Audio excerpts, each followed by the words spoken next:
Bien, bonjour à toutes et à tous. Aujourd'hui, nous allons voir plusieurs thèmes sur le Fair Value Gap, l'inversion de Fair Value Gap et le Balance Price Range. Alors, qu'est-ce que c'est un Fair Value Gap? FJ, il s'agit en fait d'une plage de prix où une liquidité unilatérale est offerte que sur un côté du marché. Généralement, c'est confirmé par un manque de liquidité sur les graphiques à plus basse échelle temporelle. Dans le même contexte qu'un Fair Value Gap, le prix peut également créer un écart pour créer en fait un vide de liquidité, mais ça, je ne vais pas aborder sur cette vidéo, j'aborderai la prochaine fois. En général, quand un FJ se présente sur un marché, si admettons vous avez une bougie baissière qui crée un FVJ, et cette bougie, elle crée une zone ouverte où seule la liquidité du côté vendeur a été offerte. Et que du coup, la liquidité acheteuse n'a pas été offerte dans cette bougie. Ça, c'est un fair value gap. D'accord? Dans un deuxième point, l'inversion en fair value gap, en fait, c'est exactement la même chose, mais c'est un concept qui se réfère à un écart de la juste valeur perçu dans le sens opposé à la tendance actuelle. C'est-à-dire que si le marché est baissier et que nous avons un FVJ du côté opposé, alors on appelle ça une inversion fair value gap. Mais je vous montrerai tout ça dans des graphiques, ce sera beaucoup plus facile à percevoir, à le voir et surtout à le comprendre.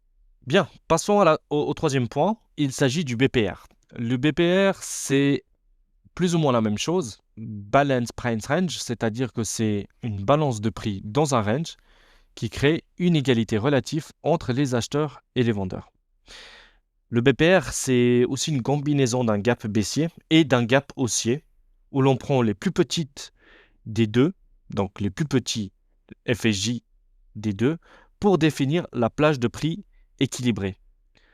Idéalement, on cherche un retracement vers cette zone pour rentrer en position. Et ça aussi également, je vous montrerai dans les graphiques. Bien. Maintenant, passons au côté visuel. Nous avons du coup ici un fair value gap, une inversion et un balance price range. Je sais que vu comme ça, vous vous dites, mais c'est les mêmes, alors que pas du tout. Prenons le fair value gap. Le fair value gap, vous voyez, nous avons une bougie, une deuxième et une troisième. Pour qu'un fair value gap se construise, il faut que les trois bougies superposées comme ça, il faut que celle du milieu, il n'y ait pas de mèches qui se rejoignent. Si on prend le côté opposé, vous voyez que ces deux mèches se rejoignent, donc du coup, ça ne fait pas un écart de valeur. D'accord? Ici, nous avons un fair value gap, parce que la troisième bougie qui s'est clôturée n'a pas réussi à toucher la mèche de cette bougie, ce qui nous crée un fair value gap. L'inversion fair value gap, c'est exactement la même chose que le premier, mais cette fois-ci, c'est de côté opposé. Si vous voyez que le prix il fait un fair value gap du côté opposé, mais que dans le marché actuel, vous voyez qu'il n'y a pas de fair value gap parce que vous avez ces deux mèches qui se rejoignent et du coup, il n'y a pas de fair value gap sur cette bougie, mais à l'inverse, à l'opposé, pardon, vous avez ce fair value gap qui est ouvert et du coup, elle peut être utilisée dans les marchés, ça peut être aussi un prix d'entrée. Le BPR, c'est un FVJ, un fair value gap, qui se présente en fait du côté opposé et du côté du prix actuel. En revanche, vous avez pu constater que ici, le fair value gap est beaucoup plus large que celle de l'opposé. Vous avez remarqué que celle-là est plus large que celle de l'opposé. Et ce qu'il va falloir prendre en compte sur le balance price range, c'est que idéalement, on prend uniquement le fair value gap plus petite. Ce que je vous propose, c'est qu'on aille directement sur les graphiques. Alors, les conditions d'un fair value gap, c'est que il nous faut 3 bougies consécutives.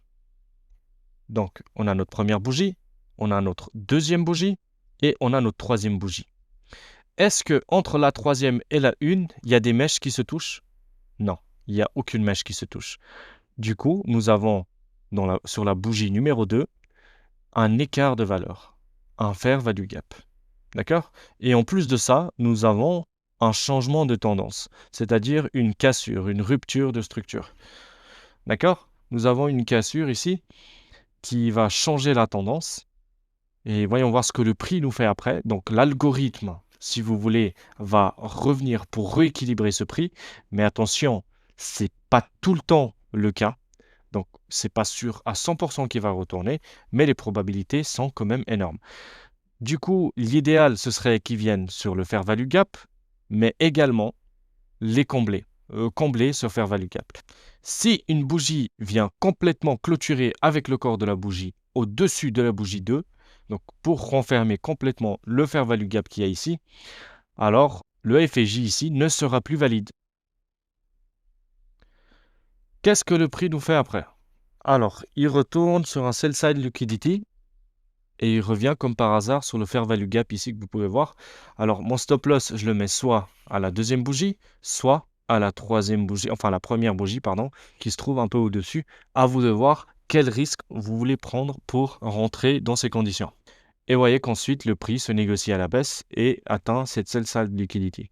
Voyons maintenant le cas d'une inversion de fair value gap. Alors, l'inversion de fair value gap, comme je vous ai dit précédemment, c'est qu'un fair value gap soit à l'opposé. Nous avons la première bougie, nous avons la deuxième bougie et nous avons la troisième bougie. Bien, qu'est-ce que le prix nous fait maintenant? Alors, le prix inverse la tendance et vous remarquez que ici, les mèches se touchent, donc on n'a pas de fair value gap de ce côté, mais au côté opposé, nous avons un fair value gap qui est ouvert et vous voyez que j'ai très bien pris ici et j'ai pris la première liquidité qui nous est offerte. Donc la liquidité ici, c'est la liquidité que nous pouvons atteindre.